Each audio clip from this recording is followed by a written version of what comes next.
It was just after 10, a Tuesday night, the kind of quiet, unremarkable evening where nothing interesting is supposed to happen.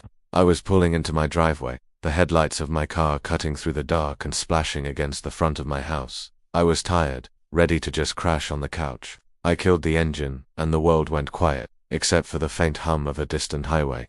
And that's when I saw it. A soft glow appeared in my living room window, the lamp by the armchair. It flickered on, illuminating the familiar space within. I froze, my hand still on the key in the ignition. That's weird. I never leave that lamp on. I'm meticulous about saving electricity. Maybe a power surge. But then, a second light came on. The overhead fixture in the middle of the room. One by one, every light in my living room switched on, bathing the front of my house in a warm, inviting glow that felt anything but. My heart started to pound against my ribs. I wasn't home. My roommate was out of town for the week. No one, absolutely no one, had a key. My mind raced through possibilities. Did I give a spare to a friend and forget? No. Did a neighbor need to check on something? They would have called. Every logical explanation crumbled as soon as it formed.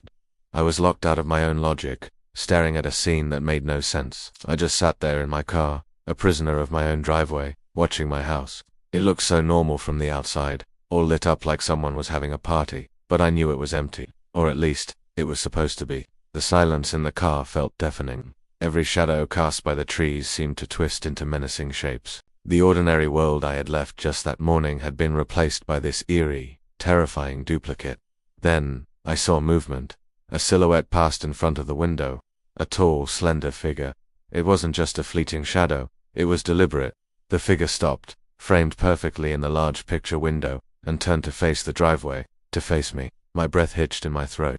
I couldn't make out any features, just a dark shape against the bright interior. I should have driven away. I should have called the police. Every rational part of my brain was screaming at me to do something, anything, other than just sit there and watch.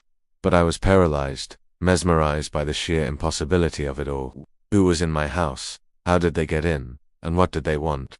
The figure raised a hand, a slow, deliberate wave. It wasn't a friendly gesture. It was a taunt, a performance. It was as if they knew I was out here, watching, and they were putting on a show just for me. My blood ran cold.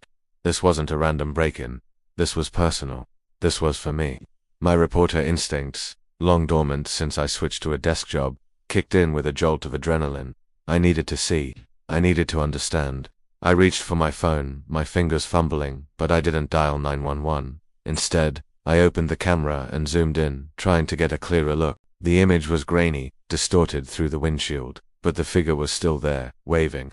Then, it did something else. Its head tilted, and I could see its mouth moving. It was mouthing words, slowly, emphatically, through the glass, across the 20 feet of lawn that separated us. It was trying to tell me something. I squinted, trying to read the silent words. It was impossible to make them out. The frustration was maddening. It felt like a dream, where you're screaming but no sound comes out. Against all better judgment, I got out of the car. The cool night air hit my face, a stark contrast to the heated fear churning in my stomach. I took a step forward, then another, my shoes crunching softly on the gravel. I had to get closer. I had to know what it was saying. The lawn felt like a mile-long stretch of hostile territory. As I approached the front porch, my eyes still locked on the figure in the window, it stopped moving. It just stood there, a statue in my living room. I was about 10 feet from the window now, close enough to see the pattern on the curtains, close enough to see the dust motes dancing in the light. And then, just as I was about to decipher the words on its lips, the lights went out. All of them, instantly, plunging the house back into absolute darkness. The sudden change was so jarring that I stumbled back, my heart leaping into my throat. The silhouette was gone. My living room was just a black square again. It was as if nothing had ever happened. I stood there, panting, my mind reeling. Did I imagine it? Was I so tired that I hallucinated the entire thing? The waving, the silent words, the presence. It couldn't be. It felt too real. The fear was too real. My hand was shaking as I pulled my phone out of my pocket again. The screen felt impossibly bright in the darkness. I needed to call someone. The police. My roommate. Anyone. But before I could, the screen lit up with a notification. My whole body went rigid. It was a text message from an unknown number. My thumb trembled as I tapped to open it. The message was short, just a single, chilling sentence that made the world tilt on its axis. It read, "You weren't supposed to come back yet." I stared at the words, reading them over and over. The letters seemed to burn into my screen. The casual, almost annoyed tone of the message was somehow more terrifying than an outright threat. It wasn't the words of a stranger. It was the tone of someone who knew my schedule. Someone who expected me to be gone. Someone who was interrupted. I looked up from my phone, back at the dark, silent house. It didn't look empty anymore. It felt occupied. Watched every window was a dark eye staring back at me. The person wasn't gone. They were still in there, somewhere in the darkness, waiting. And they knew I was here. My legs finally remembered how to work. I didn't run. I scrambled. I fell back into my car, fumbled with the keys, the metal slick with sweat. The engine roared to life, and I slammed the car into reverse, tires screeching as I peeled out of my own driveway. I didn't look back. I just drove. I ended up in an all-night diner parking lot, miles away, the fluorescent lights of the sign a pathetic shield against the darkness I had just escaped. I called the police. I told them everything, feeling more and more insane as the words left my mouth. The lights, the figure, the text message. They sent a patrol car to my house. An hour later, an officer called me back. The house was secure, he said.